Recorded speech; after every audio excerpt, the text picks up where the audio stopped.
ஒரு வசனத்தை நம்ம இன்னைக்கு தியானிக்கலாம். அப்படி வார்த்தை ஆவியாயும் ஜீவனாயும் இருக்கிறது. 2 பேதுரு 3ஆம் அதிகாரம் 18வது வசனத்தை நம்ம வாசிக்கலாமா? நம்முடைய கர்த்தரும் இரட்சகருமா இருக்கிற இயேசு கிறிஸ்துவுடைய கிருபையும் அவரை அறிகிற அறிவிலும் வளருங்கள். போதும். இன்னைக்கு ஆண்டவர் சொல்றாரு, அவருடைய கிருபையிலும் அவரை அறிகிற அறிவிலும் வளருங்கள். தீமோத்தேயுவை பார்த்து பவுல் இப்படியே சொல்றார், தீமோத்தேயுவே, கிறிஸ்து இயேசுவில் உள்ள கிருபையில் பலப்படு. அவருடைய கிருபை இல்லாம நம்ம ஒன்றும் செய்ய முடியாது, அது எல்லாருக்கும் தெரியும். ரெண்டாவது அங்க என்ன சொல்றாரு, ஆண்டவர் கூட ஒரு காரியத்தை சொல்றாரு, என்ன தெரியுமா? அவரை அறிகிற அறிவில் வளருங்கள். அவர் என்ன பண்ணணுமா? அறிகிற அறிவு. ஏசப்பாவை நம்ம எப்படி அறிய முடியும்? ஏசப்பாவை அவர் வரப்போறாருன்னு காத்துன்னு இருக்கிறோம். எப்படி நம்ம அறிந்து கொள்ள முடியும் அவரை? அவர்தான் இயேசு என்பதை. இதுதாங்க அப்போஸ்தலன் பவுல் சொல்றார், அவரை அறிகிற அறிவுல வளருங்க. ஆமென். அவர் இன்னும் நான் அதிகமாக அறியணும். அல்லேலூயா. இதுல வளரணுமா? அல்லேலூயா. ஆமென் சொல்லுவீங்களா? பாருங்க, சாமுவேல் கூப்பிட்டது யாருன்னு தெரியல. சாமுவேல் 3ஆம் அதிகாரத்தில் வாசிங்களா? 3ஆம் வசனம் வாசிங்களா? 3:3 தேவனுடைய பெட்டி இருக்கிற கர்த்தருடைய ஆலயத்தில் தேவனுடைய விளக்கு அணைந்து போகும் முன்னே சாமுவேலும் படுத்துக் கொண்டார். 2 பேர் இருக்கிறாங்க, ஏலியும் இருக்கிறாங்க, சாமுவேல் இருக்கிறாங்க. எங்க இருக்கிறாங்க? தேவனுடைய பெட்டி என்பது உடன்படிக்கை கற்பலகை வைக்கப்பட்ட இடத்துல தேவாலயத்துக்குள்ள 2 பேர் படுத்துன்னு இருக்கிறாங்க. இப்போ ஒரு சத்தம் வருதாங்க, என்ன தெரியுமா? அப்பொழுது கர்த்தர் சாமுவேலை கூப்பிட்டார். அதற்கு அவன் இதோ இருக்கிறேன் என்று சொல்லி எங்க ஓடுறாரு? அந்த சத்தம் அவருக்கு யாரு மாதிரி தோணுது? ஏலியனுடைய வாய்ஸ் போல வந்திருக்குமா? அல்லேலூயா. கர்த்தருடைய சத்தத்தை, கர்த்தரை அறிகிற அறிவு நமக்கு தேவை. இங்க பாருங்க, 2 பேர் படுத்துனுக்குறாங்க. ஆனா கர்த்தர் கூப்பிடுறாருன்ட்டு சாமுவேலுக்கு தெரியல. ஆனா கர்த்தர் சாமுவேலை கூப்பிட்டுக்கிறார். ஆனா சாமுவேல்கிட்ட கண்டுபிடிக்க முடியல. ஆமென் சொல்லுவீங்களா? அல்லேலூயா. இங்க பாருங்க, அதுக்கு அப்படியே நம்ம அப்படி தொடர்ந்து வாசிட்டே வந்தோம்னா, இங்க ஏலி சாமுவேலுக்கு கர்த்தருடைய சத்தம் என்பதை அறிந்து கொண்டு அவர் எப்படி கூப்பிடணும்ன்றது என்ன பண்றாரு? சொல்லி கொடுக்கிறார். அல்லேலூயா. இந்த வசனத்தை வாசிக்கலாமா? நீ போய் படுத்துக்கொள், உன்னை கூப்பிட்டால் அப்பொழுது நீ கர்த்தாவே சொல்லும். ஆமென். கீழ்ப்படிதல். யாரெல்லாம் கர்த்தருடைய வசனத்துக்கு இருதயத்தை செவியை சாய்க்கிறார்களோ அவர்கள் கர்த்தருடைய வார்த்தையும் அவரையும் அறிந்து கொள்வார்கள். ஆமென் சொல்லுவீங்களா? இந்த ஏலி அனுபவப்பட்ட ஒரு ஊழியக்காரராய் சாமுவேலுக்கு சொல்லி கொடுக்கிறார். என்ன சொல்லி கொடுக்கிறாரு? கர்த்தர் கூப்பிட்டா பாருங்க, 4ஆம் வசனம், அதுக்கு முன்னாடி 7ஆம் வசனம் வாசிங்களா? சாமுவேல் கர்த்தரை இன்னும், அப்ப யார் அறிந்திருக்கிறாரு? ஏலி அறிந்திருக்கிறார். என்ன கூப்பிடுறது யாரு? ஏன்னா அந்த ஆசரிப்பு கூடாரத்தில் யார் தான் வர முடியும்? அல்லேலூயா. மற்ற ஜனங்கள் எல்லாம் வர முடியாது. இருக்கிறது யாருங்க? சாமுவேலும் ஏலியும் தான். அப்ப ஏலி கூப்பிடலன்னு தெரியும், ஆனா யார் கூப்பிட்டாருன்னு தெரியும்? கர்த்தர் தான் கூப்பிட்டார். உறுதிப்படுத்தினார். ஒருவேளை ஏலி தேவனோடு சஞ்சரித்த மனுஷனா இருக்கலாம். ஆமென். இப்ப சாமுவேலுக்கு கற்றுக் கொடுக்கிறார். அல்லேலூயா. இப்ப பாருங்க, இப்ப சாமுவேல் என்ன பண்றாரு? 3ஆம் வருஷம் கூப்பிடுறப்போ இப்படி சொல்லி கொடுறாரு, நீ போய் என்ன பண்ண? படுத்துக்கொள், சொல்லும். இங்க சொல்லும் அடியேன் கேட்கிறேன். இந்த வார்த்தை எதை குறிக்குதுன்னா, கர்த்தருடைய வார்த்தைக்கு இசைந்து இணங்கி கீழ்ப்படுகிற சுபாவம். யாரெல்லாம் கர்த்தருடைய வார்த்தையை கேட்டு, இப்போ நம்ம ஆண்டுடைய வார்த்தை நம்ம தியானிக்கிறோம், சபைகளில, கிராமங்களில, அநேக தொலைக்காட்சிகளில, யூடியூப்ல, செல்போன்ல நிறைய ஆண்டுடைய வார்த்தை பிரசங்கிக்கப்படுகிறது. இப்ப யாரெல்லாம் அந்த வார்த்தையை கேட்டு சொல்லும் அடியேன், நீங்க பேசுங்க, நீங்க சொல்றதை நான் கேட்கறதுக்கு ஆர்வம், அப்படின்னு என்ன அர்த்தம்? நீங்க சொல்றபடி நான் செய்ய என்ன பண்றேன்? விட்டு கொடுக்கிறேன் அப்படின்னு யாரெல்லாம் அந்த இருதயத்தோடு இருக்கிறார்களோ அவர்கள் கர்த்தரை அறிந்து கொள்வார்கள். பாருங்க, தமஸ்கு பட்டணத்துக்கு போறாரு அப்போஸ்தலனாகிய பவுல். அந்த வசனத்தை வாசிக்கலாமா? அப்போஸ்தலர் புஸ்தகம் 9ஆம் அதிகாரம் நினைக்கிறேன். அவன் தரையில விழுந்தான். அப்பொழுது, சவுலே சவுலே, என்னை ஏன் துன்பப்படுத்துகிறாய்? தன்னுடனே சொல்லுகிற அதற்கு இத முக்கியமானது, நல்லா கவனிங்க. நியாய பிரமாணத்தின் படி கமாலுடைய பாதத்தில் உட்கார்ந்திருந்த சவுலுக்கு, சவுலே சவுலே நீ ஏன் துன்பப்படுத்துகிற சத்தத்தை என்ன பண்ண முடியல, அறிந்து கொள்ள முடியல. அவன் கேட்கிறான். அதற்கு அவன், ஆண்டவரே, முதல் கேள்வின்னா நீர் யார்? இப்ப ஆண்டு தன்னை வெளிப்படுத்துறாருங்க. ஆமென் சொல்லுவீங்களா? அடுத்த வசனத்துல அவனுக்கு வெளிப்படுத்துவார். ஏன்னா பவுல் என்ன போற, அநேக ஜனங்களை, இஸ்ரவேல் மக்களை கட்டி எங்க கொண்டு போறார்? கிறிஸ்தவர்களை தேவாலயத்திலிருந்து கட்டி கொண்டு போக முடியாது வந்து நிற்கிறார். ஆண்டு தன்னை வெளிப்படுத்துறாரு. முள்ளில ஒத்துக்கிறதுக்கு கடினமா? அல்லேலூயா. அங்க பவுல் ஒரு வார்த்தை சொல்லுவாரு, ஆண்டவரே நான் என்ன செய்ய? நீ போ, அல்லேலூயா, உனக்கு சொல்லப்படும். யாரெல்லாம் கர்த்தருடைய வார்த்தைக்கு கீழ்ப்படுகிற இருதயத்தோடு வருகிறீர்களோ உங்களுக்கு கர்த்தர் தன்னை வெளிப்படுத்துவார். அப்ப இன்னைக்கு ஆண்டவர் என்ன சொல்றாருன்னா, கர்த்தரை அறிகிற அறிவுல நம்ம வளரணும்னா அவருடைய வார்த்தைக்கு நான் செவி கொடுக்கணும். அதாவது வசனம் எல்லாருக்கும் தெரியும், ஆனா இணைக்கும் தேவனுக்குமான உறவுல அவருடைய சத்தத்தை நான் கேட்டு கேட்டு, அவருடைய ஆலோசனை கேட்டு கேட்டு, ஒவ்வொரு நிமிடமும் அவருடைய வழி நடத்துதலோடு இன்னும் அறிந்து கொள்ள வேண்டிய பிரகாரமா நான் உணரணும். நான் சத்தத்தை கேட்கணும் இருக்கணும். எப்படி ஆதமோடு உலாவி பேசினாரோ அதே ஒரு அனுபவம் எனக்கும் என்னுடைய ஜெப அறையில் இருக்க வேண்டும். எப்படி அப்போஸ்தலர்களுக்குள்ள ஒரு அனுபவம் வந்துச்சோ, அல்லேலூயா, அந்த அறிவு எனக்கு வேணும். நான் இன்னும் ஆண்டவர் இவர்தான் இயேசு என்பதை நான் மனப்பூர்வமா அறிந்து கொள்ளணும்னா நான் ஆண்டவர் ஒரு காரியத்தை வைக்கிறாருங்க.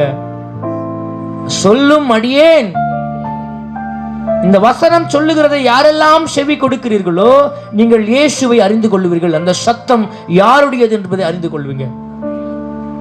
தோட்டத்தில் அந்த சத்தத்தை என்ன பண்ணாங்க? ஏவாள் நிதானிக்க முடியல. உள்ள பேசுறது யாருன்னு தெரியல. கண்ணுக்கு முன்னாடி பாம்பு தான் இருக்குது, ஆனா பாம்புக்குள்ள யாரு இருக்குதுன்னா உங்களுக்கு. ஆனா நீ இயேசுவின் சத்தத்தை, இயேசுவை இன்னொன்று அறிந்து கொள்ளும். சத்தத்தை மட்டுமல்ல, அவருடைய பிரசன்னமாகுதலை விரும்புகிறோம். அவர் எப்படி இருப்பாரோ, அவருடைய சமாதானத்தை, அவருடைய வல்லமைகளை, அவருடைய வார்த்தையை, அவருடைய கிருபை வரங்களை நான் இன்னும் அறிந்து கொள்ள வேண்டும். இதுல வளருங்க அப்படின்னு பவுலுங்க அழகா சொல்லுகிறார். கர்த்தரை நான் இன்னும் அறிகிற அறிவுல வளரணும். எப்படி? மூன்றாவது மனுஷன் ஊழியக்கார மூலியமா சில வார்த்தைகளை பேசுறான், இல்லைன்னு சொல்ல வரல. ஆனா எனக்கும் அந்த சத்தம் கேட்கப்படும். ஏன்னா வருகையில அவர் சத்தம் கேட்கும், எக்காலம் ஊதப்படும். நான் அறியாம இருந்தா எப்படி அவரோட இடைப்பட முடியும்? தனிப்பட்ட வாழ்க்கையில என்னோட அவர் இடைப்பட்டிருக்கிறாரா? சாமுவேலை கூப்பிட்டது போல, பவுலை அழைத்தது போல, அப்போஸ்தலர்கள் அழைத்தது போல தன்னை பாருங்க, பிலிப்புக்கு ஏவராராம். எங்க போன இதை பாரு, அந்த காந்திகனுடைய பொக்கிஷக்காரன் என்ன பண்றான்? வருகிறான், அந்த மந்திரி வருகிறான். எப்படி கேட்டிருக்கோம் அந்த சத்தம்? பேதுரு ஜெபம் பண்ணுகிறாரு பாருங்க, உன்னை தேடி 3 பேரு. இந்த அனுபவம், இந்த ஆவிக்குள்ளான அனுபவத்தை நான் இன்னும் அறிகிற அறிவுல நான் வளர வேண்டும். அவர் இன்னும் அறிகிற அறிவுல வளரணும். வார்த்தையோடு மாத்திரமல்ல, வசனத்தோடு மாத்திரமல்ல, வல்லமையோடு கூட, பரிசுத்தாவின் நிச்சயத்தோடு கூட நான் இன்னும் அதிகமா அறியணும். அல்லேலூயா. அப்ப நான் ஏன் அறியணும்? இதான் 2வது பார்க்க போறோம். அவர் அறியணும். ஏன் அறியணும்? அப்படி அறியறதுனால என்ன லாபம்? அல்லேலூயா. இன்னைக்கு பார்க்க போறது கொலோசியர் 1ஆம் அதிகாரம் 10ஆம் வசனம் வாசிங்களா? கொலோசியர் 1:10. சகலவித நற்கிரிகளுமான கனிகளை தந்து விருத்தி அடைந்து கர்த்தருக்கு பிரியம் உண்டாக. நல்ல கவனிங்க, அவருக்கு பாத்திரனா, பிரியமானவர்களா, தகுதி உள்ளவர்களாய் மாறும்படி நான் இருக்கணும்னா இன்னும் அறியணும். அவருக்கு பாத்திரனா. யாருக்கு பாத்திரனா? அதாவது இந்த ஆவி, ஆத்மா, சரீரம் அவருக்கு ஃபிட் ஆயிடணும். இப்ப நான் பாத்திரனா இருக்கணும் அப்படின்னா அர்த்தம், பரலோக வாழ்க்கைக்கு நான் பாத்திரனா இருக்கணும், எல்லா விதத்திலும் அவருக்கு நான் ஏற்றவனா இருக்கணும்னு சொன்னா, பாத்திரனா இருக்கணும், தகுதி உள்ளவனா இருக்கணும்னா அப்ப கர்த்தரை நான் இன்னும் அறிஞ்சுக்கணும். அல்லேலூயா. அவரை நான் இன்னும் அறியலனா நான் பாத்திரவானா இருக்க முடியாது. இந்த வசனத்துல பாருங்க, சகலவித கனிகளை தந்து, ஆமென், நற்கனிகளை தந்து பாத்திரவானா இருக்கணும்னா நான் அவரை அறிந்து கொள்ளணும். ஆமென் சொல்லுவீங்களா? எத்தனை பேருக்கு ஆசை இருக்கு அவர் அறியணும்னு? அப்ப உன்னை எண்டி உன்னாக்குன தேவனுடைய வல்லமைகளையும் அவருடைய கிருபைகளையும் இன்னும் நான் அறிந்து கொள்ளணும். இன்னும் ஆமென் அறிய வேண்டிய பிரகாரமா அறிஞ்சுக்கணும். அதான் முக்கியமானது. அப்போ நான் அவருக்கு பாத்திரனா இருக்கணும்னா நான் தெரிந்து கொள்ளணும், இன்னும் அறிந்து கொள்ளணும். இது பத்தாது, நின்று கூடாது, போதும் என்று அந்த மனதோடு கூடிய தேவ பக்தி இருக்கணும் தான், நான் வேணான்னு சொல்ல வரல. ஆனாலும் இன்னும் நீச்சல் ஆழத்துக்கு. அல்லேலூயா, அல்லேலூயா. 2 பேதுரு 1:2 வாசிங்களா? ஏன் அவரை நான் அறிந்து கொள்ளணும்? வாசிக்கலாம். 2 பேதுரு 1:2 தேவனையும் கர்த்தராகிய இயேசுவையும் என்ன உண்டாகுதா? உங்களுக்கு கிருபை கொடுக்கிறாரு. இந்த கிருபைன்றது என்ன தெரியுமா? உனக்கு ஜீவனை கொடுத்து இந்த பூமியில அவருக்கேற்ற பாத்திரமா உன்னை வளைந்ததுக்கான உதவிகளை கர்த்தர் செய்கிறார். கிருபையும் சமாதானத்தை கொடுக்கிறார். என்ன கொடுக்கிறாரா? கிருபையும் சமாதானமும். அவரை நான் ஏன் இன்னும் அறியணும்? என் வாழ்க்கையில ஒரு சமாதானம் எனக்கு வேணும். ஏன்னா இன்னைக்கு சமாதானத்தை கர்த்தர் தான் கொடுக்க முடியும். சமாதான காரணர் அவர் தான். என் வாழ்க்கையில் அநேக காரியங்களை நம்ம சுயமா நடக்கிறப்ப என்ன பண்றோம்? கர்த்தருடைய சித்தம் இல்லாம போகிறப்ப என்ன ஆகுது? சமாதானத்தை இழந்து போகிறோம். 2வது காரியம் ஏன் அறியணும்னா அவருடைய கிருபையும் சமாதானமும் எனக்கு வேணும். சமாதானம் வேணுங்க, நிம்மதி வேணுங்க. அந்த நிம்மதி அவர்கிட்ட தான் இருக்குது. அவர் அறிஞ்சுக்க நான் நிம்மதி அறிந்து கொள்ளுவேன். ஆமென் சொல்லுவீங்களா? ஹல்லேலூயா. நிறைய பேர் தேடுறாங்க நிம்மதியை. உலக பொருளால கிடைக்குமா, பணத்தால கிடைக்குமா, சிற்றின்பங்களை கிடைக்குமா, மதுபானத்தால கிடைக்குமா? நிறைய பேர் உலகத்தினால கரைபிடித்துக்கிறாங்க. ஆனா தேவ சமாதானம் கர்த்தரிடத்துல இருக்கிறது. அவரை இன்னும் அறிந்தனா என் வாழ்க்கையில் ஒரு சமாதானம் இருக்கும், ஒரு நிம்மதி இருக்கும், ஒரு மன அமைதி இருக்கும். எனக்குள்ள தடுமாற்றம் வராது, குழப்பம் வராது, நான் தெளிவோடு கூட இருப்பேன். அதனால நான் கர்த்தரை இன்னும் அறிந்துக்கணும். 2 பேதுரு 1:3 வாசிங்களா? அதுல மகிமையினாலும்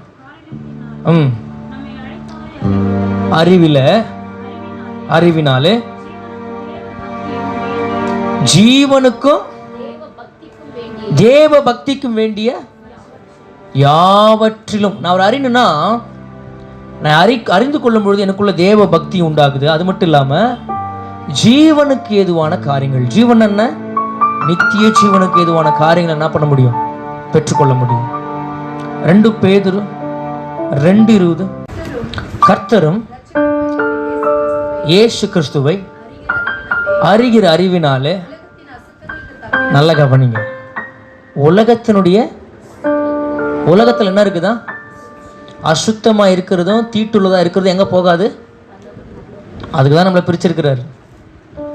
உன்னை என்ன ஏன் வேறு பிடிச்சிருக்கிறாருன்னா, இந்த உலகம் எப்படி இருக்குது? அசுத்தம் பொல்லாங்கன் கையில் இருக்குது. இந்த அசுத்தத்தில் நம்ம தப்பிச்சுக்கணும்னா கர்த்தரை இன்னும் அறியணும். மார்போடு சாய்ந்திருந்த கூட்டம் போல இருக்கணும். 3 கூட்டம் இருந்துச்சு லேசப்பா கூட. மார்போடு அணைந்து அப்படி பக்கத்தில் நெருக்கமா இன்னும் அறியணும். அப்ப இந்த வார்த்தையை நான் இன்னும் அறிந்து கொள்ளணும். ஏன் அப்படின்னா இந்த உலகத்தினுடைய அசுத்தங்களுக்கு என்னை காத்துக்கொள்ளும்படி, சிற்றின்பங்களுக்கு, இந்த மாயையான உலகத்துல இருந்து இப்ப நம்ம கர்த்தரை அறிகிற அறிவுல நம்ம வளரணும்னா ஒரு 5 பாயிண்ட்டை நம்ம கூட எப்படி எல்லாம் நம்ம கர்த்தருடைய அறிவுல வளர முடியும். அதான் நீங்க நம்ம பார்க்க போறோம். இப்ப நம்ம கர்த்தரை நம்ம அறிய வேண்டிய அறிவுல நம்ம வளரணும். ஏன்னா வரப்போறாரு, அவருடைய சத்தம் கேட்கணும். ஆமென். ஏன் கேட்கணும்னா நமக்கு என்ன பண்றாரு? அவர் நமக்கு பாத்திரமா நம்ம அவருக்கு பாத்திரமா மாற முடியும். கிருபையும் சமாதானத்தை கொடுக்கிறாரு, ஜீவனுக்கான காரியங்களையும் பலத்துக்கான காரியங்களை கொடுக்கிறாரு. அது மட்டும் இல்லாம உலகத்துடைய எல்லா அசுத்தமான காரியத்தை நம்ம பிரித்து என்ன பண்ணாரு? அவரோடு கூட வைத்துக்கிட்டு நம்ம அவர் பிரயாசப்படுகிறார். அப்ப இன்னைக்கு தலைப்பு என்னன்னா, எப்படி நான் கர்த்தரை அறிகிற அறிவுல வளர முடியும். அதான் நீங்க பார்க்க போறோம். இது சொல்றதுக்கு தான் அந்த 2-3 பாயிண்ட்களை கொண்டு வந்தேன். எப்படி ஒரு மனுஷன் கர்த்தரை அறிகிற அறிவுல வளரணும்? வாசிக்கலாம். என்ன ஆகணுமா? வளரணும், நின்று கூடாது. என்ன ஆகணும்? வளர்ச்சின்னு என்ன அர்த்தம்? ஒரு நாள் நடக்கிறதா, டெய்லி நடக்கிறதா? தொடர்ச்சியான செயல். என்ன செயல்? அதுல போதும்னு சொல்லவே இப்போ சம்பாதிக்கிறோம்னு வச்சுக்கலாம், பணத்தை சம்பாதிக்கிறோம், யாருன்னா போதுன்னு சொல்லுவாங்களா? அப்படிதான் இது கூட. உலக பொருளுக்கே நமக்கு நான் வந்து திருப்தி வரல. அப்போ தேவனை அறிகிற அறிவில் நமக்கு போதுன்ற எண்ணமே வரக்கூடாது, வளர்ந்துனே இருக்கணும். அதை பற்றி தான் நீங்கள் பார்க்க போகிறோம். ஆமேன்னு சொல்லுவீங்களா?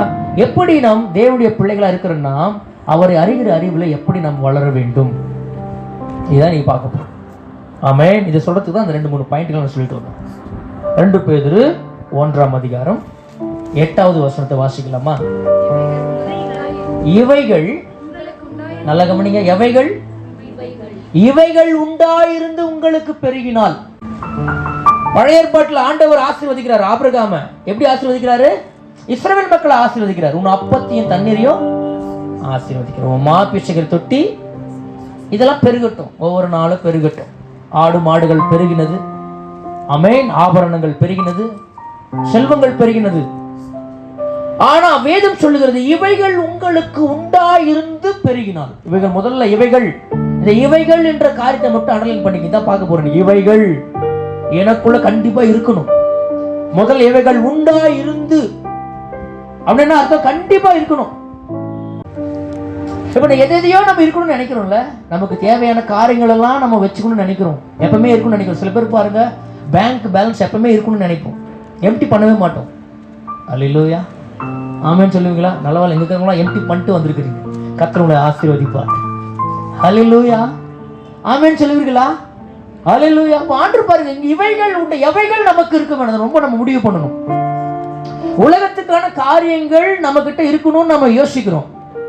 எலியா பாருங்க, ஒரு ஏழை விதவைக்கு போயிட்டு போறாங்க. அவங்க முதல்ல ஒரு அப்பத்தை கேட்கிறாரு. அவங்க சொல்றாங்க கொஞ்சம் தான் இருக்குது, இன்றைக்கான சாப்பாடு தான் இருக்குது, அதை சாப்பிட்டு நானும் என் மகனும் சாகலான்னு இருக்கிறோம், இன்றைக்கு தான் சாப்பிட போறது. அப்ப நம்மளுடைய வருத்தம் என்ன? இன்னைக்கான காரியம் மட்டும் தான் இருக்குது, நாளைக்கான காரியம். ஆனா நம்ம என்ன பண்றது தெரியுமா? சில காரியங்கள் எல்லாம் நம்ம கூட இருக்கணும்னே வச்சுக்கிறோம். போன்ல என்ன பண்றோம்? எப்பவுமே 90% மேல சார்ஜ் இருக்கணும்னு நினைக்கிறோம்.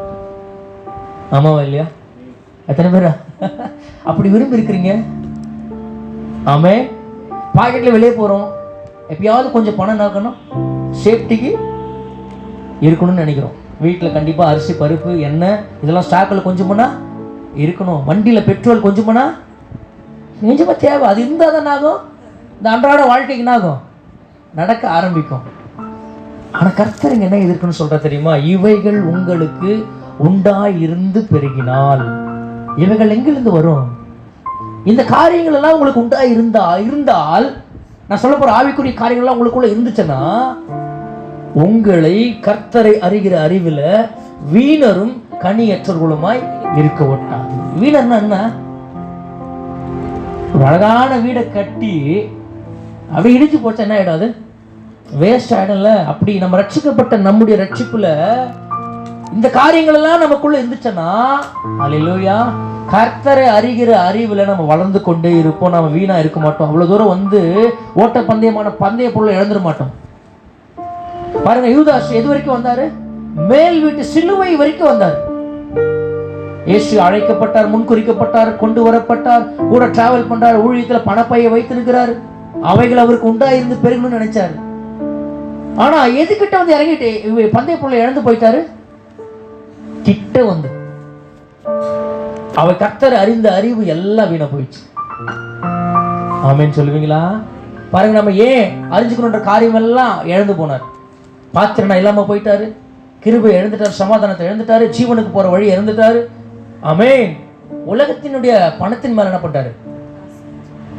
ஆனா இன்னைக்கு நம்ம வீணரா இருக்கக்கூடாது. கர்த்தரை அறிகிற அறிவில் இவைகள் நமக்கு இருக்க வேண்டும். இருந்தால் நாம் ஒரு நாளும் வீணாய் போக மாட்டோம். நம்மளை படைத்ததுக்கான முகாந்தரம் நிறைவேறும். என்னை எதற்காக கொண்டு வந்தாரோ அந்த ராஜ்யத்துடைய காரியங்கள் நிறைவேறும். கர்த்தர் எதற்காக அழைத்தாரோ அந்த திட்டங்கள் நிறைவேறும். எப்போ அப்படின்னு சொன்னா, நான் ஒரு அறிகிற அறிவுல வளரணும். அப்படி வளரணும்னா இவைகள் எனக்குள்ள இருக்கணும். இதை பத்தி நீங்க பார்க்க போறோம். ஒரு 7-8 காரியம் இருக்குது. அப்படி சுருக்கமா நம்ம சொல்லி முடிக்கலாம். ஆமா, இவைகள் இல்லைன்னா வீணரும் கனியற்றவரும் ஆயிடும். வீணாயிடுவேன். ரட்சிக்கப்பட்டது, ஞானஸ்தானம் எடுத்தது, இவ்வளவு தூரம் வந்தது, அபிஷேகத்தை பெற்றது, ஆமென், ஊழியங்களை செய்தது, அநேக கர்த்தருக்காக திறப்புல நின்னது, அநேக எல்லா காரியங்களும் என்ன ஆயிடும்? வீணாய் போயிடும். இவைகள் கண்டிப்பா நமக்கு இருக்கணும். அப்படி இருந்தால் நாம் வீணா இருக்க மாட்டோம். என்னை குறித்த முகாந்தரங்கள் நிறைவேறினது, என்னை குறித்த திட்டங்கள் நடந்தது. கர்த்தர் எதற்காக என்னை அழைத்தாரோ, நீதிமான் ஆக்கினாரோ, மகிமைப்படுத்தினாரோ, அந்த காரியங்கள் எல்லாம் நடக்கும். எத்தனை பேருக்கு ஆசை இவைகள் இருக்கணும்னு?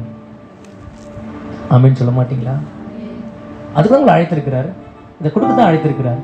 உள்ள இருந்தால் சோத்திரம், இல்லைன்னா இருக்கிறதுக்கு முயற்சி பண்ணலாம். இது எப்படி இருக்கணுமா? வளரணுமா? அதுதான் முக்கியம். என்ன ஆகணும்? வளரணும். இவைகள் உண்டாயிருந்து வளரணும். ஆமே, வாசிக்கலாமா? அல்ல, ஏன் வீணரும் கனியற்றும் நாம் இருக்க முடியும்? ஏன் நம் கர்த்தரை இன்னும் அறிந்து கொள்ளணும்? எப்படி அறிந்து கொள்வது? 1-2 பேதுரு 1:5 அப்படி மேல வாசிங்களா? இப்படி இருக்க நீங்கள் அதிக ஜாக்கிரதை உள்ளவர்களாய், முதல் காரியம் என்னமா? உங்கள் விசுவாசத்தோட தைரியத்தையும். பஸ் ஒண்ணுன்னா பார்க்கலாம், நிறைய காரியம் இருக்குல்ல, நிறைய பாயிண்ட்ஸ் இருக்குல்ல. முதல் காரியம் ஆண்டவர் என்ன சொல்றாரு? அதிக ஜாக்கிரதை உள்ளவர்களாய். ஜாக்கிரதை என்னவா? ஜாக்கிரதை என்ன? உங்ககிட்ட ஒரு 5 சவரன் நகை கொடுக்குறோன்னு வச்சுக்கலாம். வெளியே போறீங்க, எப்படி எடுத்துன்னு போவீங்க? அப்படியே பாக்கெட்டில் போட்டு அது மேலே எண்ணமே இல்லாமல், அல்லேலூயா, அப்படி போகுமா? என் இருதயம் எண்ணமெல்லாம் எங்கே இருக்கும்? முதல்ல அந்த ஜாக்கிரதைக்கு என்ன தெரியுமா அர்த்தம்? நிறைய காரியத்தில் நம்ம ஜாக்கிரதையாக இருக்கணும். விலையேற பெற்ற ரட்சிப்பை நமக்கு என்ன பண்ணியிருக்கிறாரு? இந்த ரட்சிப்புல நிற்கிறதுக்கான காரியங்களை நான் ஜாக்கிரதையாக இருக்கணும். விலையேற பெற்ற ரட்சிப்பு, உலக பொருள் மேல நம்ம எவ்வளவு ஜாக்கிரதையா இருக்கிறோமோ, என்னை குறித்த திட்டம் என்னையே அழைத்திருக்கிறார். நான் கர்த்தருடைய பிள்ளை, நான் வெளியே போகும்பொழுது வரும்பொழுதும், உலகத்தின் காரியங்களை போகும்பொழுது வரும்போதும், ஆமென், ஜாக்கிரதை உள்ளவனாக என்னை காத்துக் கொள்வதில்லை. ஆமென் சொல்ல மாட்டீங்களா? ஜாக்கிரதை, இந்த ரட்சிப்பை குறித்த ஒரு ஜாக்கிரதை, இந்த ஆவிக்குரிய வாழ்க்கை குறித்த ஜாக்கிரதை, உக்கிரான பொறுப்பை குறித்த ஜாக்கிரதை. அடுத்து சொல்ற, உங்களை உண்மை உள்ளவன் என்று நீ அழைத்த, இது மேல ஒரு கண்ணு இருந்து நேக்கணும். நம்ம மேல ஒரு கண்ணு, நம்ம இது எப்படிப்பட்டது கேடுள்ளதோ நம்ம யார் நமக்கு தெரியும். ஆனா நம்மையும் ஒருத்தர் அழைத்திருக்கிறார்னா அவருக்கு ஜாக்கிரதை உள்ளவர்களா இருக்கணும். என் ரட்சிப்பை குறித்த ஒரு ஜாக்கிரதை, நான் யாருடைய பிள்ளை என்பதை மறந்து போகவே கூடாது. ஆமென். ஜாக்கிரதை, அவேர்னஸ். ஜாக்கிரதை என்ன? அலர்ட்டாவே இருக்கணும், எப்பொழுதும் விழித்திருங்கள். அதான் சொல்றாரு. ஜாக்கிரதை எதை குறிக்க தெரியுமா? மனுஷகுமாரன் வரப்போறாரு, வரும்பொழுது எப்படி பார்த்துக்கூடாது? தூங்குகிறவர்களாக. ரட்சிக்கப்பட்ட நாம கொஞ்சம் ஜாக்கிரதையா இருக்கணும். வரப்போறாரு. நீ நிறைய பேர் பாருங்க, ஜாக்கிரதை இல்லை, பயம் இல்லை, ஜாக்கிரதை இல்லை. ஆமென். இஸ்ரவேல் மக்கள் பாருங்க, நடக்க வேண்டிய வழி என்ன பண்ணாங்க? ஏனோ தானோ நடந்தாங்க. அவங்களுக்கு பேர் வச்சிருக்கிறார் ஆண்டவர், வணங்கா கழுத்து உள்ளவங்க. ஜாக்கிரதையா இல்லை, காத்து இருக்கணும். அவருடைய வழிகளில் நடப்பதற்கு நாம் ஜாக்கிரதையா, இந்த ரட்சிப்பை பெற்றுக்கொண்ட நாம் இந்த ரட்சிப்பை குறித்த ஜாக்கிரதை நமக்குள்ள இருக்கணும். மறுபடியும் உலகத்தால கரைபடாதபடி, அசுத்தத்துல சிக்கிக்கொள்ளாதபடி இந்த ஜாக்கிரதை எப்பவுமே நமக்குள்ள, நம்ம கிட்ட கூட பொறுப்பை செய்யறதுல ஜாக்கிரதையா இருக்கணும். நம்ம ரட்சிக்கப்பட்ட காரியங்களை ஜாக்கிரதையா இருக்கணும். ஆண்டவருடைய காரியங்களை அவருக்கு பிரியமானது செய்தல் எப்படி இருக்கணும்? ஜாக்கிரதையா இருக்கணும். அவருக்கு பிடிக்குமான்றதை தெரிந்து கொள்வதில் ஜாக்கிரதையா நடக்கணும். கண்ண முன்னு ஓடக்கூடாது. அவருக்கு பிடிச்சிருக்குதா இந்த வாழ்க்கை? அவருக்கு பிடிச்சிருக்குதா? ஜாக்கிரதை.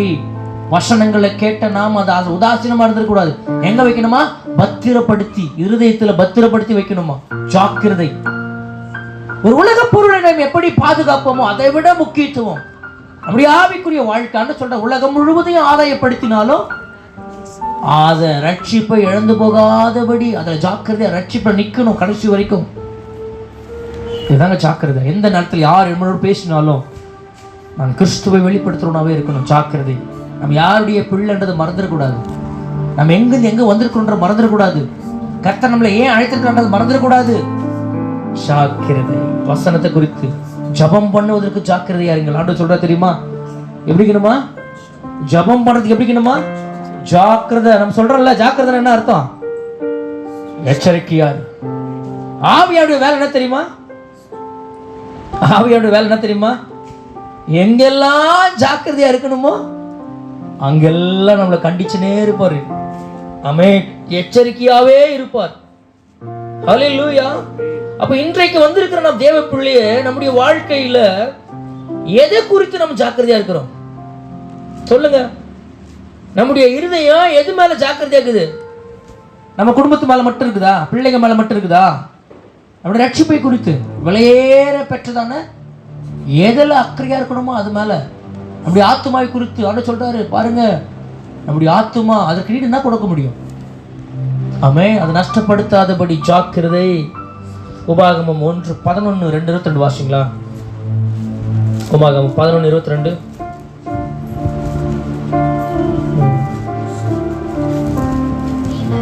நீங்கள் உங்கள் தேவனாகிய கர்த்தரிடத்தில் அவர் வழிகளில் எல்லாம் நடந்து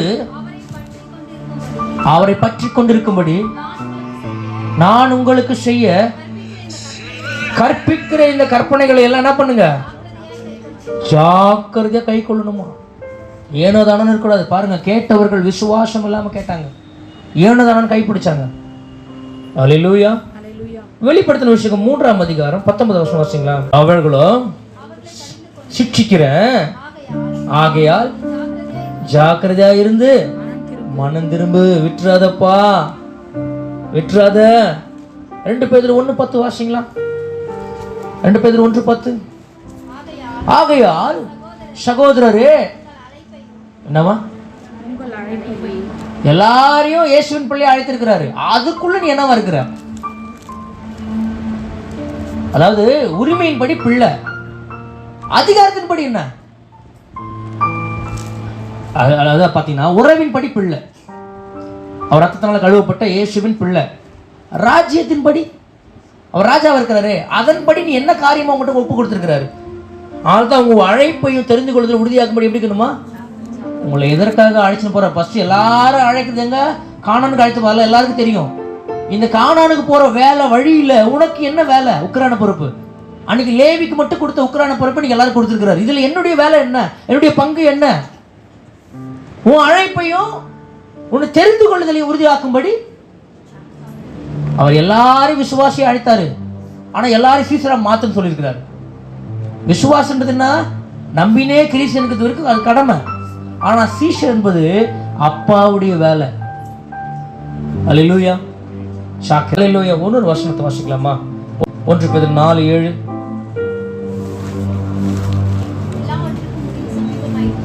எல்லாவற்றிற்கும் முடிவு சமீபம் ஆயிடுச்சு. தெளிந்த புத்தி உள்ளவர்களா இருந்து எதுக்கு ஜாக்கிரதை இருக்கணுமா? இன்னைக்கு நம்ம எத்தனை நேரம் ஜெபம் பண்ணாம வந்திருக்கிறோம். ஜெபம் பண்றதுக்கு அதுக்கு போய் என்னங்க ஜாக்கிரதை? ஆனா ஜாக்கிரதையான இருந்தா ஜெபம் பண்ணி. அப்ப இவைகள் நமக்கு உண்டாயிருக்கணும்.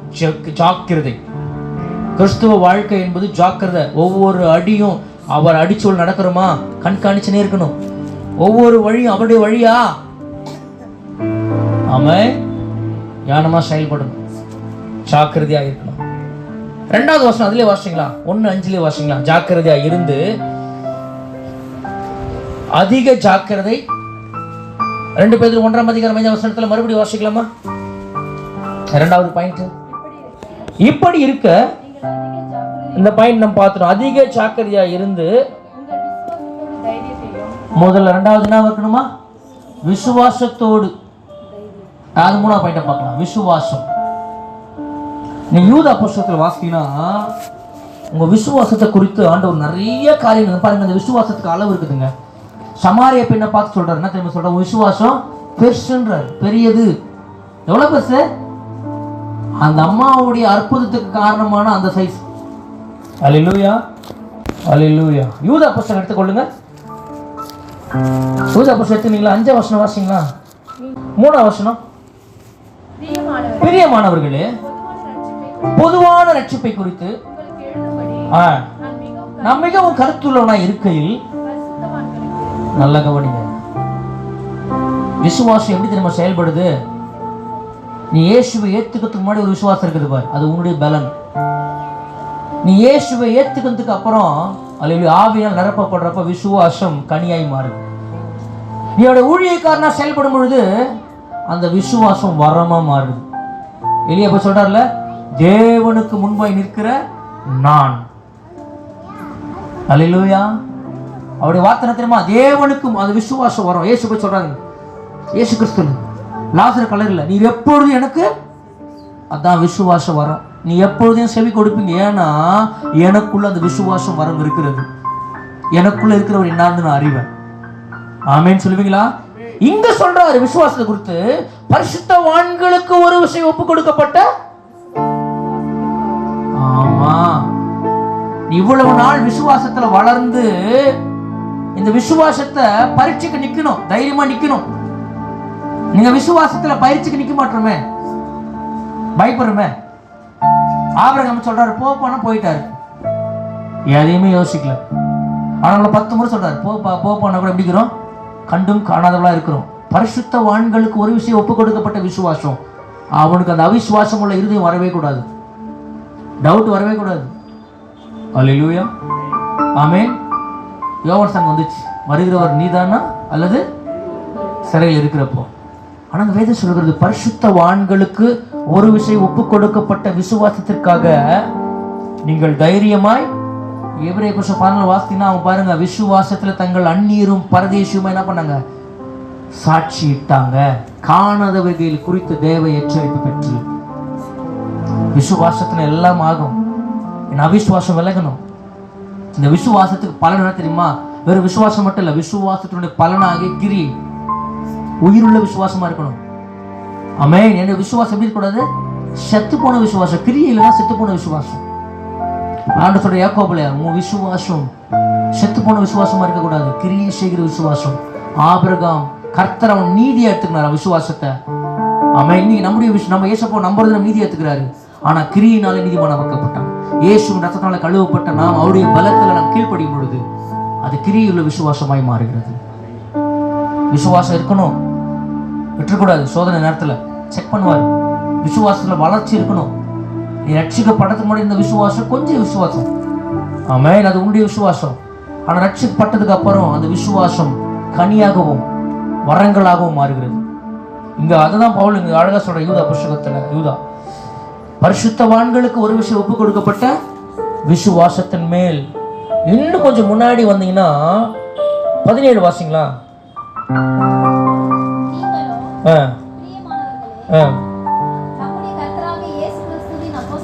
இங்க ஒரு வசனம் இருக்கும், உங்களுடைய மகா பரிசுத்தமான நீங்களோ பிரியமானவர்களே உங்கள் மகா பரிசுத்தமான. அத பாருங்க, ஆபிரகாம் விசுவாசத்தை தான் அந்த சுபாவத்தை நீதியா பார்த்தாராம். இப்ப நாம இயேசுவை விசுவாசிக்கிறதையும் அவர் எப்படி பார்க்கறாராம்? அந்த கேரக்டர், அந்த சுபாவத்தை மகா பரிசுத்தமா பார்க்கறாராம். காணாத தேவனை நம்புற பாத்தியா, அது உங்ககிட்ட நீ எப்படிப்பட்டவனா இரு, நீ அசுத்தமானவனா இரு, பாவமானா கூட செஞ்சிரு, ஆனா நீ இயேசுவை ஏத்துக்கிறது முன்னாடி நீ நம்புற பாத்தியா, விசுவாசிக்கிற பாத்தியா, அந்த சுபாவத்தை மகா பரிசுத்தமா பார்க்கறாராம். ஆனா நம்ம அசுத்தமானவங்க அந்த சுபாவத்தை உங்ககிட்ட மகா பரிசுத்தமா பார்க்கிறார். இரண்டாவது காரியம் என்ன தெரியுமா? விசுவாசத்தினால ராஜ்யங்களை ஜெயிக்கணும். செக் பண்ணுவார் அடிக்கடிக்கு. சொன்னா கேட்கணும். ஆவியில சொன்னா போங்கன்னா போகணும், விசுவாசத்தோடு போகணும், பயப்படக்கூடாது. சொல்லுங்கப்பா அடியன்னு கேட்கிறேன்பா. அவர் சொல்றது எப்பவுமே செய்யறதுக்கு ரெடியா நிற்கும். சில இடத்துல பாரு கூட்டத்தை விட்டுருவாரு, வழி இருக்காது, வாசல் இருக்காது. ஏன் தெரியுமா? நீ விசுவாசம் நடக்கிறியா இல்லையா? ஆபிரகாமை சோதிக்கிறார். எங்க நான் காண்பிக்கிற மலையில உன் மயன் என்ன பண்ண பலியிடுன்னு சொல்லிட்டாரு. சொன்ன ஒரு மலை கிட்ட வந்துட்டான். மலையை காண்பிக்கிறது எத்தனை நாள்?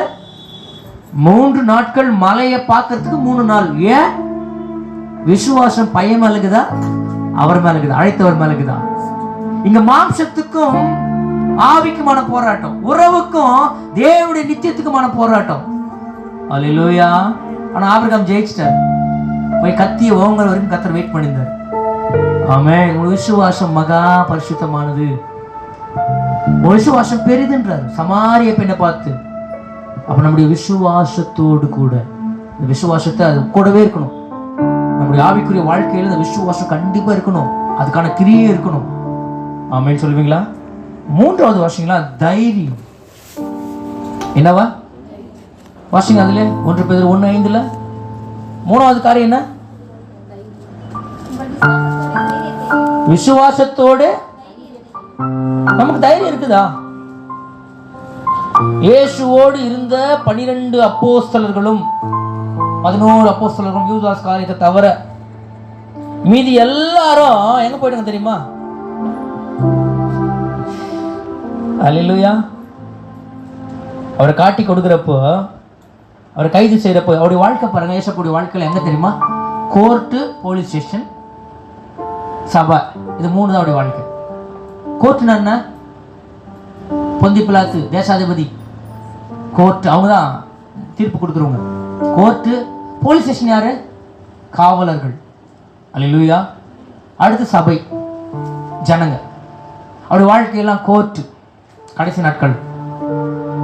இப்போ ஆண்டவர் சொல்றாருங்க, அல்லேலூயா, என்ன வேணுமா? தைரியம். எதுக்கு தைரியம் வேணும்?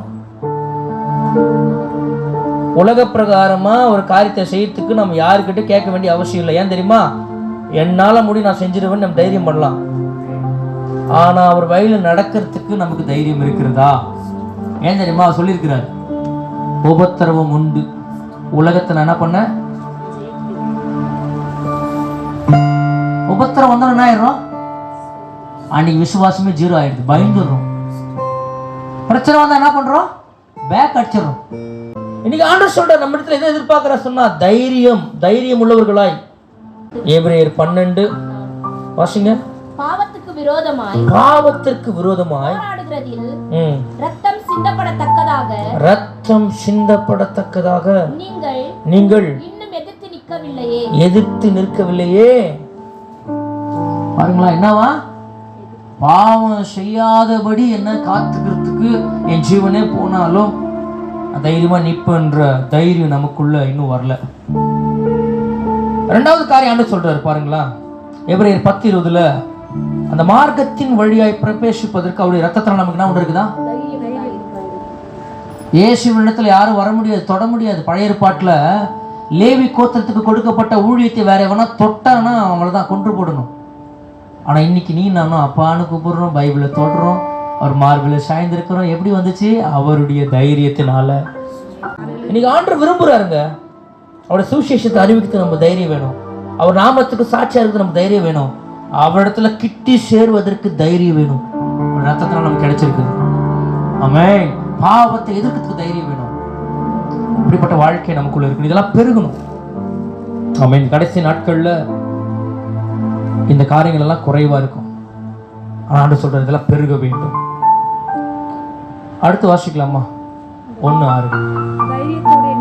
தைரியத்தோடு நான் உங்களை பார்த்து கேட்கிறேன், நீங்களாம் ஞானிகளா பைத்தியங்களா? நம்ம ஞானவான்களா பைத்தியவான்களா?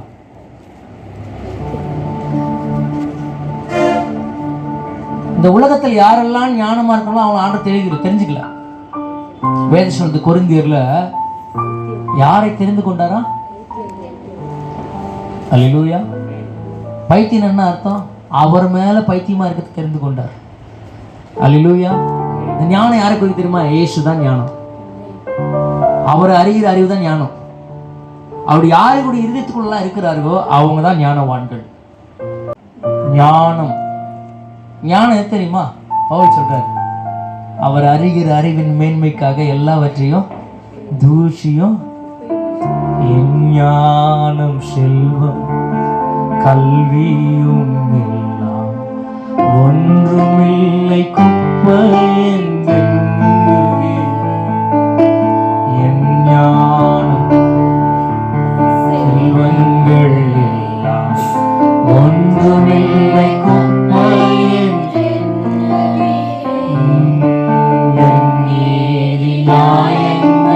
அழுக்கான கந்தை என்றே உணர்ந்தேன். உலகத்துல எதையோ தேடி கண்டுபிடிக்கிறான். நான் சொல்லுகிறேன், இயேசுவை தேடுங்கள். நீ இயேசுவை கண்டுபிடிச்சிட்டனா நீ தான் ஞானவான். ஏன்னா அவருடைய ஞானம் எனக்குள்ள வந்திருக்கு. உலகத்துல டாக்டரா இருக்கலாம், என்ஜினியரா இருக்கலாம், பெரிய சயின்டிஸ்டா இருக்கலாம், பெரிய பெரிய நல்ல படிப்புகள் எல்லாம் படித்திருக்கலாம்.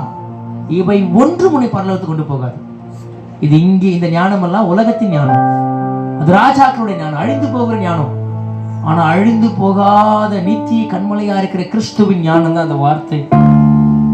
ஞான போஜனத்தை புசித்தார்கள், இந்த வார்த்தை தான் ஞானம். ஞான கண்மலையை குடித்தார்கள், தண்ணீர் யாரு? இயேசுவே. இதுல பெருகி இருக்கணுங்க. அவரை அறிகிற அறிவு, இந்த வசனங்களை, இந்த வசனத்துல ஞானமா இருக்கிறியா? கற்றுக்கொண்டாயா? உபதேசத்துல எதையோ கத்துக்கணும் ஆசைப்படுறோம், எதையோ கண்டுபிடிச்சு தேடுறோம், யாரையோ பத்தி அறிஞ்சுக்கிறோம். இவரே ஞானவான், இவரே ஞானம். இயேசுதான் ஞானம். அவரை நீ கண்டுபிடிச்சிட்டு பரலோகத்தின் ஞானம். ஆமென். இவைகள் உண்டாயிருந்து பெருக வேண்டும். நிறைய காரியம் இருக்குது, நேரம் இல்லாதபடினா நம்ம சீக்கிரமாக 8 காரியங்களை பார்த்துடலாம். 1 ஆரம்பி வாசிங்களா? ஞானத்தோட ஃபர்ஸ்ட் நான் சொன்னேன், ஜாக்கிரதை, விசுவாசம், தைரியம், ஞானம், ஞானத்தோட இச்சை அடக்கம். பிசாசின் வேலை என்ன? இச்சையை தூண்டுவோம். ஆமென். ஏசாப்போட வேலை என்ன? இச்சையை சிலுவையில் அறை வைக்கிற வேலை. உங்களுக்கான உபதேசங்கள் எப்படி இருக்குது பாருங்க. ஏதேன் தோட்டத்துல சாத்தானோட இச்சையை தூண்டுறானா, இச்சையை அடக்குறானா? தூண்டுறான். நீ அப்படி ஆயிடுவ, நீ இப்படி ஆயிடுவ, அப்படியான ஊழியக்காரங்க ஆமென் சொன்னா நம்பாதீங்க. நான் இயேசுவை போலதான் ஆகும்னு சொல்லுவேன். எல்லா செல்வங்களையும் விட்டு இறங்கி வந்தார். வெளியரங்கமாய், ஏழ்மையாய், தாழ்மையாய், முன்னணியில கந்தை சுற்றில துணியில முன்னணியில சுத்தப்பட்டு உட்கார்ந்தார். அப்படின்னு எல்லா ராஜ்யத்தை பாரத விட்டு இறங்கி வந்தார். இச்சை அடக்கம். ஆமென். பசி வந்துச்சு, அடங்கினார். ஏன் தெரியுமா? வயிற்று பசிக்காக நான் வாழல, தேவைதான். ஆனா கொடுக்கறது யாரு? போஷிக்கிறவர் யாரு? அவர் போஷிப்பார். அவர் எது கொடுத்தாலும் ஸ்தோத்திரம். சில பேர் கஞ்சி நான் பிடிக்காதுல்ல, நம்ம நோம்பு கஞ்சி கொடுப்புக்கிறப்ப கூட அதுல கூட கறியை போட்டு சாப்பிட்றாயா? இல்ல, சரீர பிரகாரமா வாழ்றதுக்கு நான் வர்ற தேவை இருக்குது. தேவை வேற, வாழ்க்கை வேற. தேவை என்பது கர்த்தருடைய சார்ந்ததா இருக்கும். அவர் கொடுக்குறாரு, எல்லாமே அவர் தான் கொடுக்குறாரு. இன்னைக்கு என்ன கொடுத்துருக்கிறாரோ அதுதான் இருக்கு. இது எப்படி போஷிக்கிறாரோ அப்படிதான் நான் வாங்குறேன். இச்சை அடக்கம். உலகத்தை காமிப்பான். நீங்க பாருங்க, நிறைய இடத்துல பாருங்க, நிறைய ஆடைகளை, பகட்டான ஆடைகளை உடுத்திட்டு வந்து உட்காரப்ப நம்மளுக்கு என்ன தோணும்? அந்த ஆடைகளை பார்த்த உடனே அது ஏன்னா அவங்களுக்கு இல்லை, உனக்கு டெஸ்ட். இந்த வார்த்தை கேட்கறது உனக்கு டெஸ்ட். ஏன் தெரியுமா? நீ அந்த மாதிரி போட்டுன்னு போகக்கூடாது. அப்படி இல்லைன்னா கூட அதை பார்த்து உனக்கு என்ன வரக்கூடாது. ஆமா, அந்த டெஸ்ட் உனக்கு தான். நான் அப்படிதான் சொல்லுவேன். நிறைய நெக்லஸ் போட்டிருப்பாங்க, நிறைய துணி, நல்ல ஆடை, அன்பகரணங்கள், இதெல்லாம் இருக்கும். இதெல்லாம் ஏன் அப்படின்னா உலகத்தான் அப்படிதான் வாழ்வான். இந்த உலகத்தின் ராஜ்யங்கள் அவன் கையில் இருக்குது. ஆனால் கர்த்தருடைய பிள்ளைகளாகி நாம இச்சை அடக்கத்தோடு, பந்தயத்துக்கு ஓடுறவன் சகலவித இச்சை அடக்கத்தோடு ஓடணும். இஸ்ரவேல் மக்கள் பாருங்க, எகிப்திலிருந்து கானானுக்கு வராங்க. ஆனா சாப்பிட்ட ஞாபகம் வந்துச்சு. அதான் நீ ஆவிக்குரியவனா இருக்கிறப்போ பழைய வாழ்க்கை ஞாபகம் வந்துடக்கூடாது. பிசாசின் வேலை என்ன தெரியுமா? நீ அவன் கூட இருந்த பத்தி அதை ஞாபகப்படுத்துவான். இவங்களுக்கு பழைய வாழ்க்கை ஞாபகம் வந்துச்சு. என்ன? நாங்கள் அந்த அடுப்பின் பக்கத்துல உட்காந்து இறைச்சி என்ன பண்ணோம்? பொரித்து சாப்பிட்டோமே, அந்த நாக்கு சுவா அன்னைக்கு வந்துச்சு. ஆனா ஆண்டவர் சொல்றாரு, இல்ல, நீ என்னைக்கு செங்கடலை கடந்து மேகத்தின் கீழே ஞானஸ்தானம் பெற்றோ, என்னைக்கு நீ பஸ்காவை ஆசரித்தாயோ, அன்றைக்கே எல்லாம் முடிந்தது. எகிப்தின் வாழ்க்கை எல்லாம். இந்த உலகத்துல உனக்கு என்ன தேவையோ கொடுப்பார். ஆனா எனக்கு இதுதான் வேணும் அப்படி ஒரு ஃபேவரோடு வாழ்றது இச்சை அடக்கம். 7வது வசனம், இச்சை அடக்கத்தோட பொறுமையும். இந்த பொறுமை எப்போ உண்டாகுது தெரியுமா? ஒரு வசனம் சொல்றார் ஆண்டவர், தேவ வசனத்தினால் உண்டாகிய பொறுமை. பொறுமையோடு பாருங்க, பொறுமை ரொம்ப முக்கியம். தாவீதுக்கு பெலிஸ்தர் சூழ்ந்து கொண்டாங்க, அமலேக்கு ஒரு பக்கம் யுத்தம் பண்ணாங்க. அந்த 2 யுத்தத்திலையும் தாவீது என்ன செய்யறாரு? அவர் என்கிட்ட வல்லம் இருக்குது, என்ன பண்ண? ஓடி போய் அந்த நேரம் கர்த்தர் சொல்றாரு, முசுக்கொட்டை செடி பின்னாடி வர்ற வரைக்கும் நீ காத்து நிற்கணும்.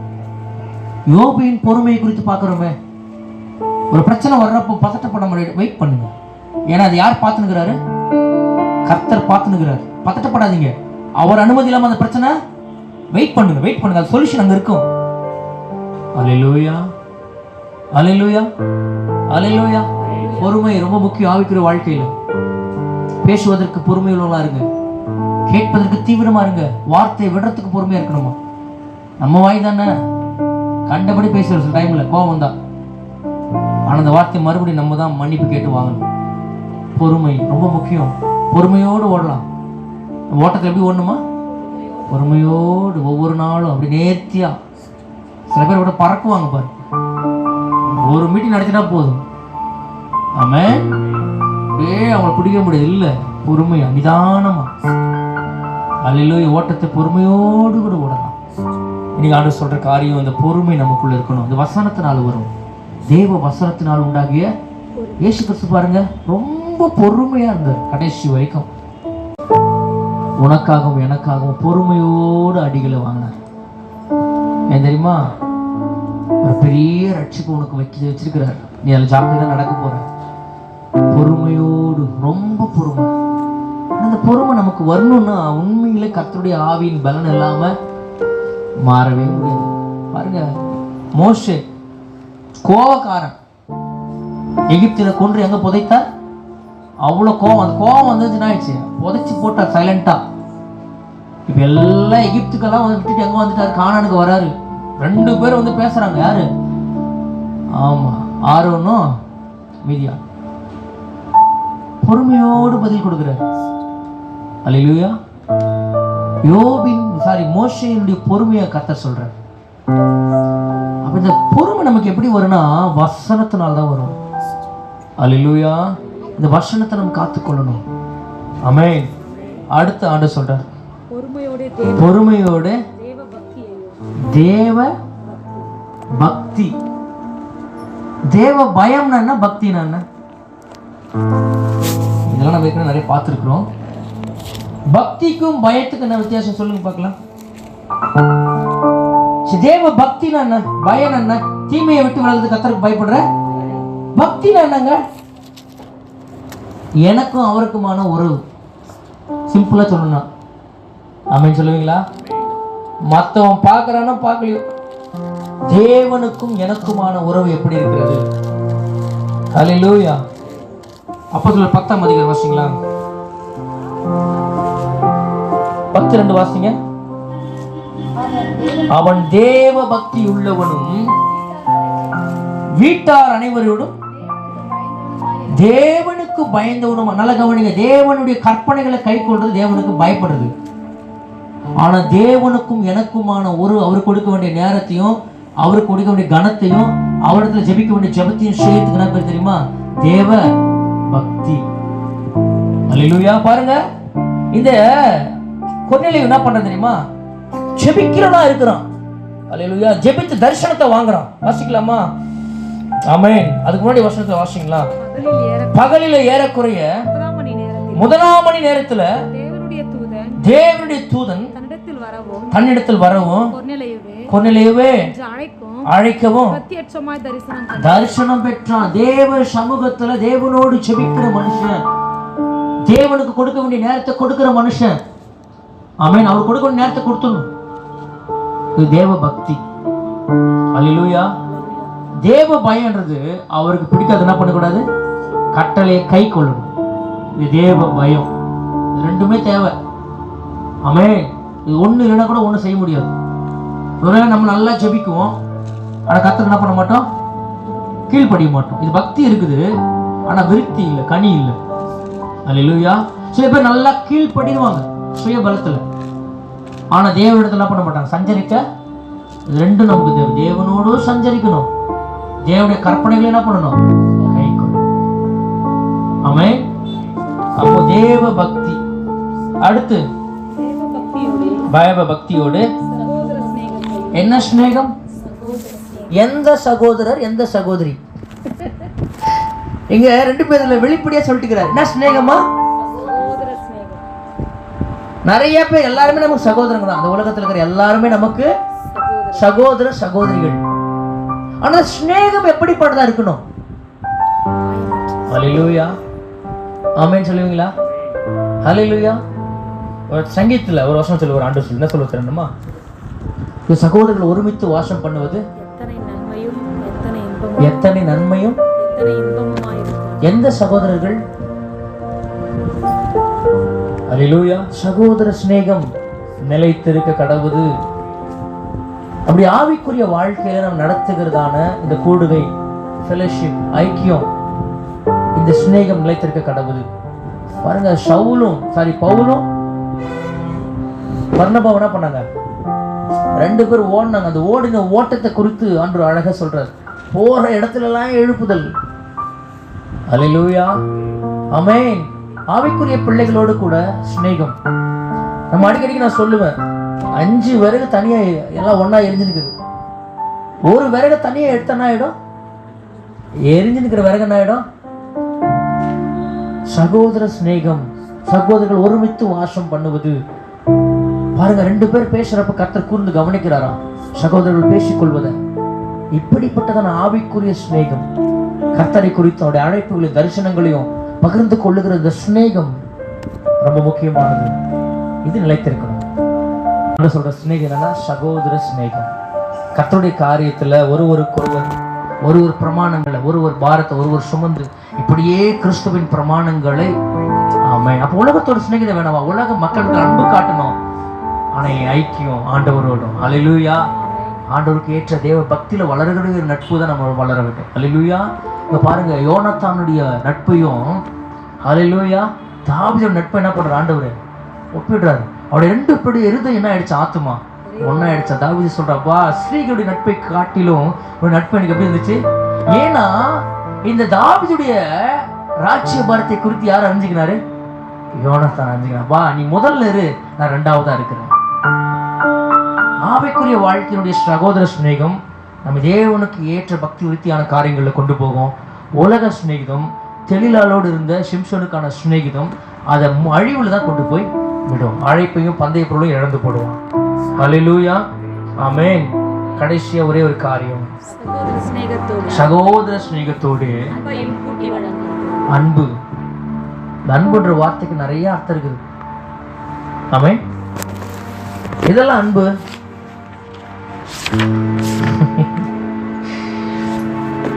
அல்லேலூயா. யேசபேல் ஆகாப் மேல ஒரு அன்பு வச்சிருந்தாங்களே, நாபாலோட நேரத்தை பத்தி என்ன பண்ணாத? நீ கவலைப்படாத. என்ன பண்ற? உனக்கு இந்த அன்பு அன்பா? ஹல்லேலூயா, ஆமென். எதுங்க அன்பு? நீ சொல்லுங்க, எந்த அன்பு கரெக்டா இருக்கும்? அப்படி யூதாஸ் ரொம்ப அக்கறையா இருந்தாரு.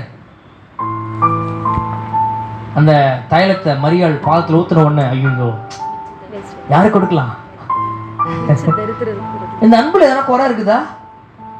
இந்த வேதத்து பின்னாடியே சொல்லுது, இல்லப்பா அவன் பணப்பைய வைத்துனுக்குறான், அவன் பேசுறது ஒண்ணு செய்யுது ஒண்ணு, அவன் என்ன வேற. தேவன் சொல்ற அன்பு எது தெரியுமா? ஆமென், ஹல்லேலூயா, ஆமென். நம்ம 2 கொரிந்தியர்ல பார்த்தோம் அன்பு என்பது என்ன தெரியுமா? ஹல்லேலூயா. ரோமர் 5ஆம் அதிகாரத்துல ஆமென் 5 வசனம் வாசிங்களா?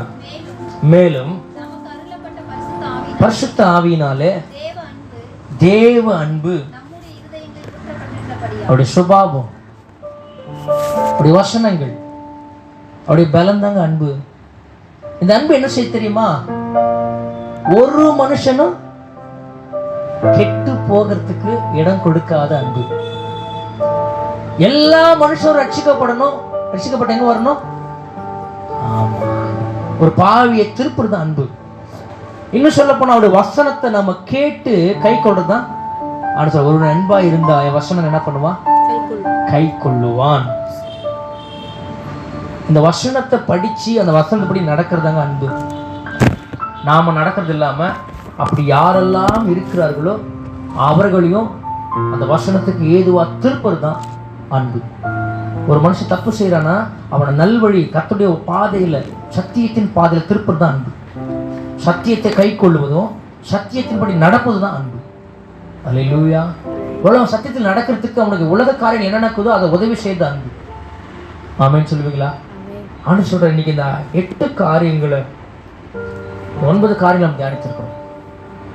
இவைகள் உண்டாயிருந்து பெருகினால் நாம் எப்படி இருப்போமா? கர்த்தராகி இயேசு கிறிஸ்துவை அறிகிற அறிவுல எப்படி இருக்க மாட்டோமா? இன்னைக்கு ஆண்டவர் விரும்புற காரியம் என்னன்னா, கர்த்தராகி இயேசு கிறிஸ்துவை அறிகிற அறிவுல வளருங்க. ஏன் வளரணும்? எப்படி வளரணும்? வளர்ந்தா என்ன கிடைக்கும்? நம்மை வீணராக மாற்றார். அல்லேலூயா. நான் வீணா ஓட மாட்டேன். எனக்கு என்ன பந்தய பொருள் வைத்திருக்கிறாரோ அந்த பந்தய பொருளை நான் பெற்றுக்கொள்ளுவேன். ஆமென் சொல்லுவீங்களா? இப்படிப்பட்ட வாழ்க்கையில் வாழ தேவன் நமக்கு உதவி செய்வாராக.